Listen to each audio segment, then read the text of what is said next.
Tonight, we are becoming better acquainted with the man killed. News 4's Rebecca Cardenas dug through his criminal history and sat down with his ex-girlfriend. Landon Eastep's ex-girlfriend tells me this was a man who was struggling and crying out for help. His criminal history tells a similar story and one of a violent past. Candace Rittenberry knew the man at the center of Thursday's police standoff as soon as she saw him on the news. All of a sudden, I started looking closer. I seen his shoes, his pants, the way he looked, the way he dressed, his hat. He always wore that hat.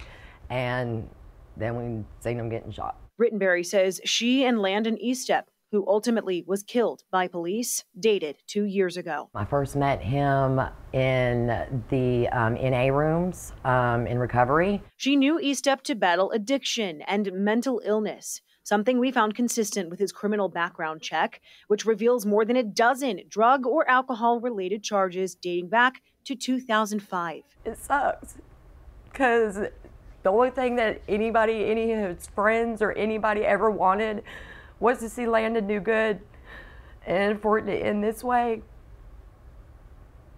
it's heartbreaking. It really is. I just wish this all could have ended a different way, because people with mental illness, especially ones that don't have insurance or anything like that, we can't get the help that we need. And this is what ends up happening. News 4 did uncover a rocky relationship between Eastep and his wife.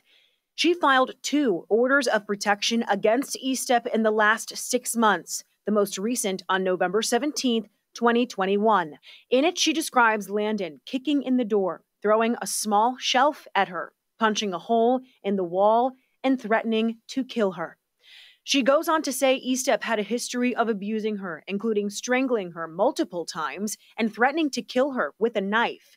According to his criminal background check, Eastep was charged with domestic assault resulting in bodily injury the following day. For News 4 Nashville, I'm Rebecca Cardenas.